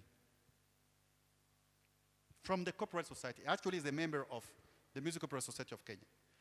Yaje imbere ya Sauti Sol n'abandi bose bo muri Kenya. Umuntu bahaye sheke wa mbere. And then I'll share the picture with Thierry, Pastor Thierry. Is Israel Mbonyi. Not even in Rwanda. No. In Kenya. Singing only gospel music. Himself with a producer. I think it's something like 15 or 20,000 US dollar. For all his music being played in Kenya, collected by the Copyright Society. And that's now the success of Israel Mbonyi everywhere. You know? Everywhere. Now from there, all these telcos, companies, they want to have his music as caller tune. Kamagara ukumv. I want also from this church to have a music which is going to be put into Airtel. What do we have here? Is it Airtel? Yeah. We want the music of Victor to become part of the Airtel thing. That's innovation. You know? And that's copyright. Because once it goes there, that's money which comes to him. Generate sustainable resources for mission. And this is something also I want to say, very, very important. The Copyright Society also supports its members. UPRS at some point may request some funding. It's part of the emission. They have what we call a cultural fund. Sibyo, that's it. So they can also support at some point. So that's also very, very key. Reduces over-reliance on donation. And that's an issue. Oh yeah, we need to become sustainable. Mwese muzi byabaye ku abantu bakoraga muri USAID. Do you know what has happened to the people who were working in USAID? They were relying on donation. Trump came and said, no more donation. Everything collapsed. So we need also to avoid such kind of things to, Supports local creator and reinvestment. We already said it. It helps creator to reinvest again. Next.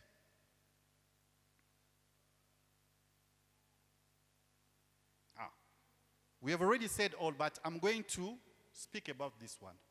Prevent misappropriation and distortion. What does it mean? A song, muziki, mukaufata mutazi uturutsehe, then you change it. Or your own music, undi munu akaifata, akayindura.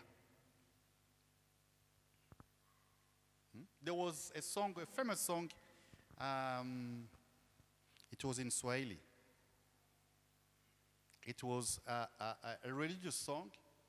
Irahitinga, undi munu araifata, akayindura, akaikuramo, indirimbo irimo ibishego. It happens a lot. So thanks to copyright, you can say, no, this is our song. It needs to be protected as a religious song. Very important. Promote national and religious heritage. Okay. Next slide. Increase use of digital platform and streaming. Very important. Today, gospel, music, it's all about TikTok, Facebook, and Instagram. You need to be also there. But that will create money for copyright. UPRS works with a copyright society which is in South Africa called Capasso. Capasso collects all the royalties for exploitation on platforms. Spotify, Deezer, YouTube.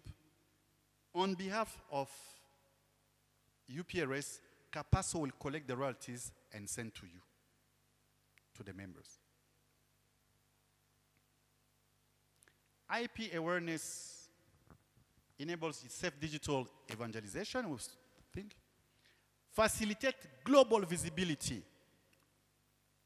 When I come back here, me as a member of CISAC, I belong to the organization which spread over almost 150 countries. If I come back here in 6 months, in 1 year, and then Jacob's Foundation or churches are licensed, I'm going to promote it into our global and say, there is one church in Uganda, in Africa, which is copyright friendly. That will give you the global visibility. People will look and say, this.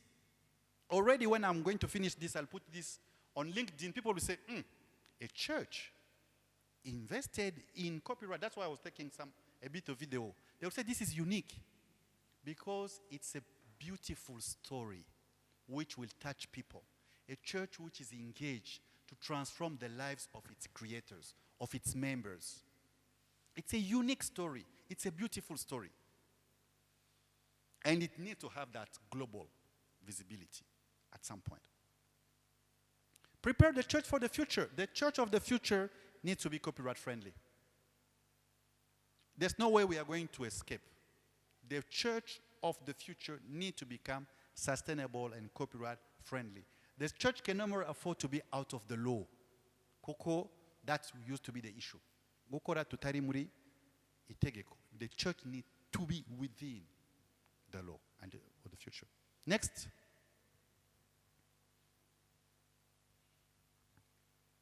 Copyright is not a constraint.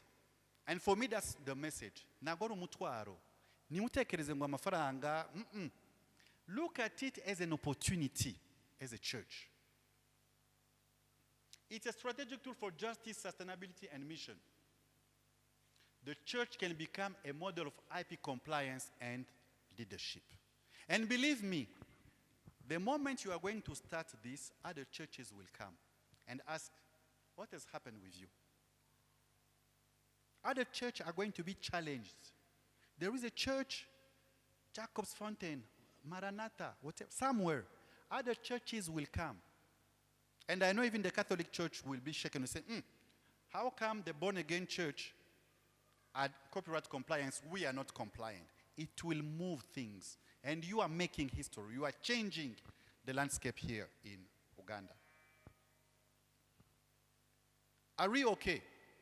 Turi kumwe none ukumva impamvu church can be a copyright friendly entity. Ndabita nakumvuga copyright compliant, vuga copyright friendly. Are we together? Yes, please.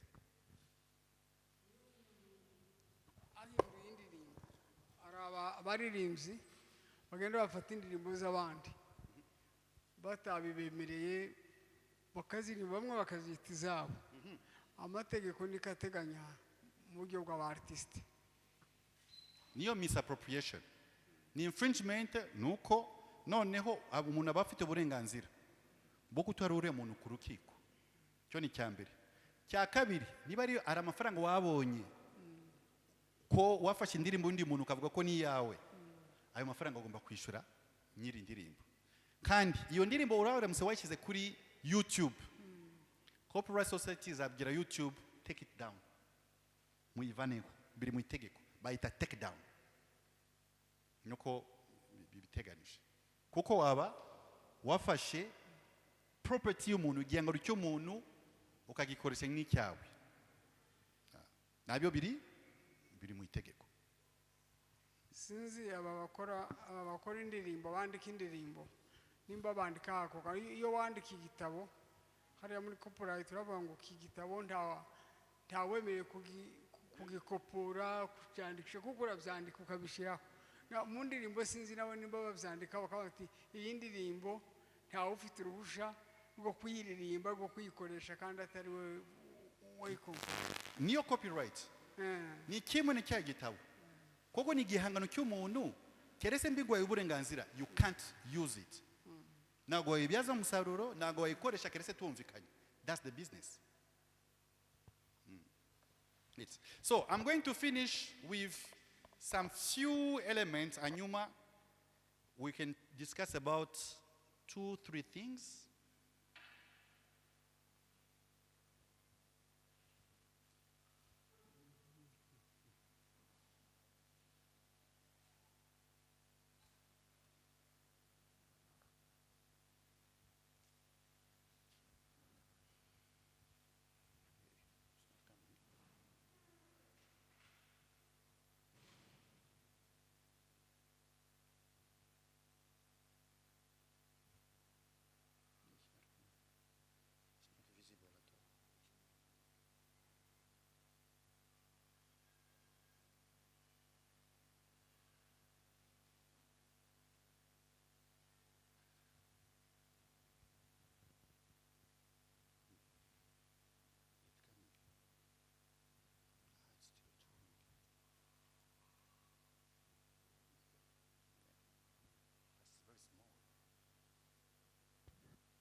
So I'm going to end up, it's not very visible, but that will be a very good example. Yes, where yesterday I was saying, this is in Malawi, where the CEO of the society invited those who are paying, those who comply, on TV. Arabwira ngo, as you pay, come on the national TV so that you are recognized. So that's what we call the reward approach. Ugahemba umuntu kubyo yakoze. That's the approach they've did. Because they understood why people are not paying. Because they don't see what they are getting in. No, naratekereza ngo, if you go on TV, that can change the thing. And I was there. I went to ask them, why are you interested to pay copyright? But answer is, we are interested to be on TV. Because TV, it's image, it's marketing. Ucha kuri television, it's all about image. Umwe muribo ndanamubaza, you personally, what do you gain? Arambwira ngo iyo naciye kuri television, sanga umugore n'abana bantegereje ngo papa twakubonye kuri television. Kuberiki? It's that image is projecting. So is he interested in that? So that's what Malawi they've done. Image is everything. Twese we want to look good, to appear good. Next slide. So here, this is in Zimbabwe. But that's another example. So in Zimbabwe, what has happened, at the end of the year, this lady called Polisile, she bought space in a newspaper. Yafashe ikinyamakuru aguramo space arangira ngo abahanzi tukunda na amafaranga dufite yo kubishura kuko aba bayuze nibigeze batwishura amafaranga yanyu. Abishira mu kinyamakuru. Yo bayita gute? Shaming approach. Abashira hanze. Abantu bavuga se mbese ni mwebwe muhambura nuza abantu. You are not paying our daughters, our sons, our fathers, our mothers as copyright. Shame on you. So that's also one of the challenge. Umwaka wakurikiye harongera aravuga ngo ndagira ngo mbashire mu binyamakuru. Bose baraza ngo watubabariye turaje twishure. Kuki they didn't want to be associated with the bad image y'abantu batishura. Kuko twese mu buzima, that's how we act. ntago dushaka kuba associated n'ibintu biri negative. We want to be associated with positive image. Next. Next slide. It's not moving? Oh, it's trended. Yes. And that's why we have created what we call the copyright-friendly label. Basically, this label is granted to users who are compliant. Twacreatinze ikintu twita label. Label ni iki? Ni ikintu kimeze n'ikirangantego dutanga kuri organization which is copyright compliant, kikaba mark of certification, visibility yabo. Hare murayibona, huriya ni Prime Minister wo muri Cape Verde na the CEO of the local society tutanga the first ever copyright friendly label muri Cape Verde. And then it's on YouTube. I'll share the video with the pastor. You can see it. The whole idea is this recognition is a global recognition. It becomes a reference for you. Next slide. So we gave it to a big festival in Cape Verde to say this festival respects copyright. And from that time now, donors comes and give money to that festival because this money is helping the creators, is helping the young people. Now they recognize it as a change-making festival. It's no more a festival. It's a festival with a meaning. Next. Turaikomeza muri Morocco. In Morocco, the idea was to make the whole city of Rabat, capital Morocco ito Rabat, to make it a copyright-friendly city. And it's now ongoing. How do we are going to make it a copyright-friendly? So that was in 2023. Next slide. So this is how the copyright-friendly label looks now. Next slide. This is an explanation. Basically, what do we say? Turagira ngo umuntu akaza iyo asanze icyo kirangantego akamenya ko this place has unique creative potential of value. Winjira ahantu ukavuga ngo hano hantu it's copyright friendly. That's what we want. A city, a place, an event, an organization to make it copyright friendly. Next. Hii ni muri Côte d'Ivoire. Last year, twayitwaye muri amahotel to make it hotels copyright friendly. No kuvuga iki. Next time when I come, ubungubu the church gave me a hotel to spend the night. But I'm not sure if that hotels actually pay copyright. I'm not sure. But I want next time I will come for the mission of the church to say, you are only going to spend the night in a hotel which is copyright friendly because it's coherent with our values as a church. Ntabwo warara ahantu bacura ngo muziki wambura abahanzi kandi natwe as a church is part of our mission. Do you get the point? It means now you are having influence on the hotels. Now you can ask to UPRS, because now we are starting. When I come in 1 year, I'll be coming with other people. And you as a church will say, not only we are copyright friendly, to be copyright friendly as a church, ariko turakorana n'abantu bari copyright friendly. Ejo twagiye kuri restaurant. Samafaranga twanuza hotel, njyewe na Kevin twaraye. Samafaranga. Ayo mafaranga turagira ngo agaruke muri copyright. Kuko niyo azahemba Victor n'abandi. So that becomes part of a system. Umwakuta changwa in 6 months, when we come back, that's what we want. To make sure we are going to spend the night in a hotel which is copyright friendly. Tukazahano, tukasanga, it's a copyright friendly church. So you are getting influence, muza influencing the people. So that's the system. So this is what we have done. Ariko turabikoze muri African Cup of Nations yo muri Côte d'Ivoire. turababwira ngo turashaka hoteli zose ziza hosting a football delegation to become copyright friendly. It's the same if you organize a music festival. Abantu bakaza bavuye ahantu hatandukanye. Mwakorana na UPRS ngo ziriya kwaya zaje turagira ngo mutugire which hotels are copyright friendly. You will see the impact you are going to have. Because you are creating an ecosystem which is coherent now with your mission. Birahura. And that's what copyright is about, is the change you need. And that's for me something very fundamental. Next. So, uriya mubona umuzungu hariya ni ukuriye amahoteli yitwa Groupe Accor, irimo Ibis, irimo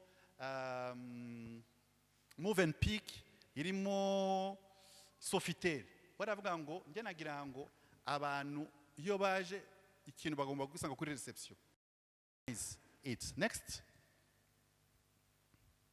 You don't see it very well. Hano uyu mudamu ni Yvonne Chakachaka kubamuzi. So she's CISAC vice president. She's in charge of the label. Me, what I want, what I dream is next time I come in 1 year, I will come with Yvonne Chakachaka to give you the copyright friendly label to say, this church is a unique church. And believe me, when Yvonne Chakachaka comes, she comes with the word with her.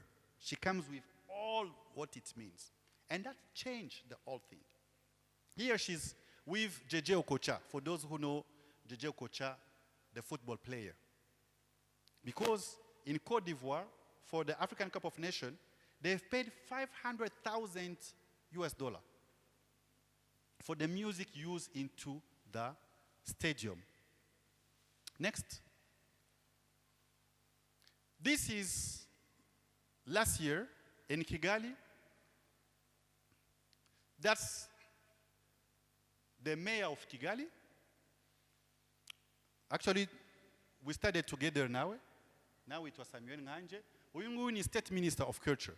So now we have started the program to say Kigali needs to become a copyright-friendly city. All the events happening there need to be compliant.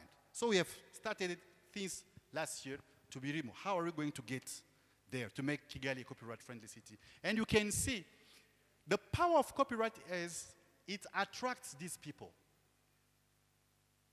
Politicians, policymakers. Uyu nguyu yitwa Dorsi Rugamba. Uyu nguyu avuye muri République Centrafricaine.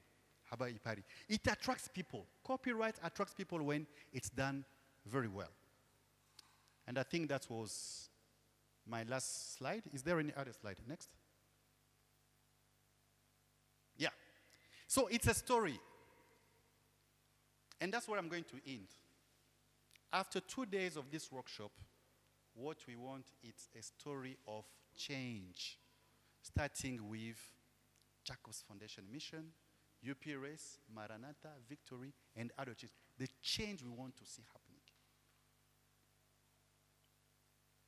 We will need more training, and then I'll make some report and recommendation that we need to train you to understand copyright. Ko turagira ngo ejo namwe mwigisha abandi bantu. Sibyo divine.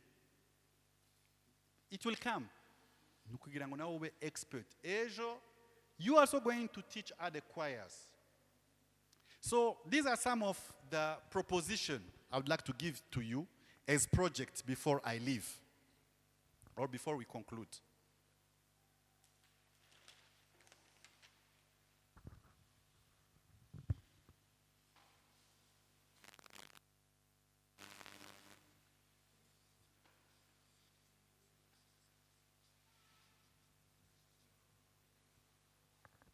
The first is to register.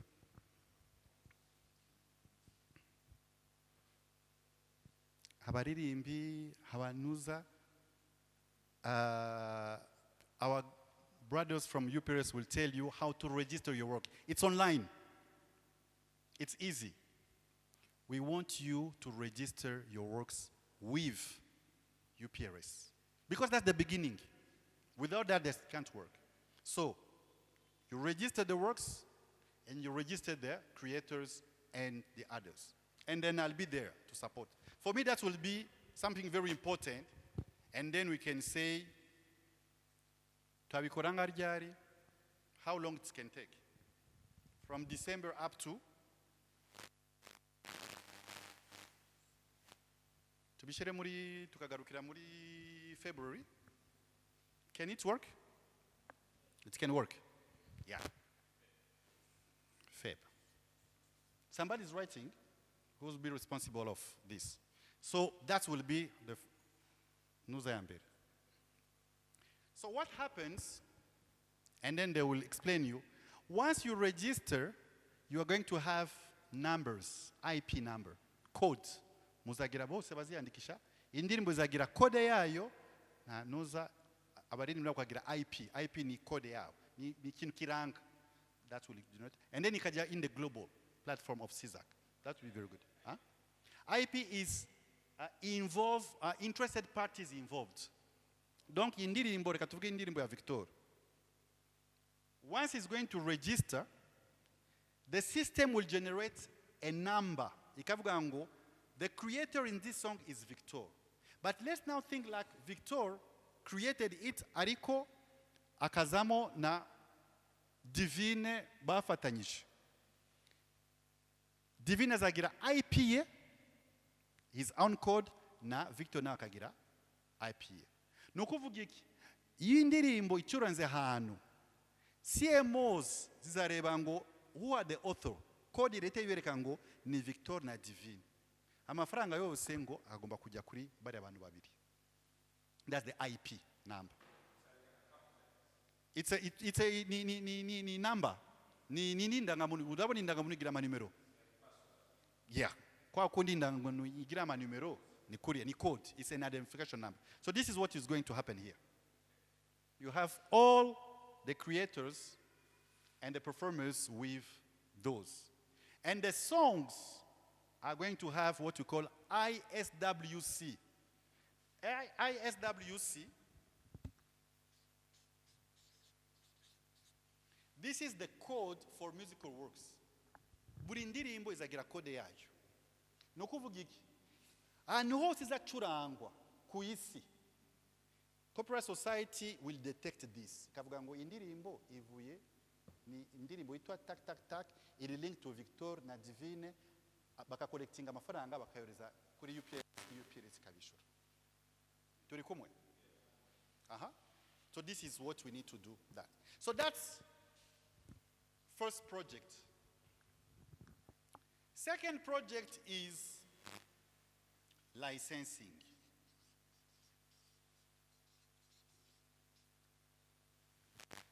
Licensing is the discussion which will need to happen between UPRS and your churches to say, twemereye ko tukoresha ibihangano by'aba creator, twemereye ko twishura. That's a discussion we had. But for me, what will be much more important is how these two churches will become copyright friendly.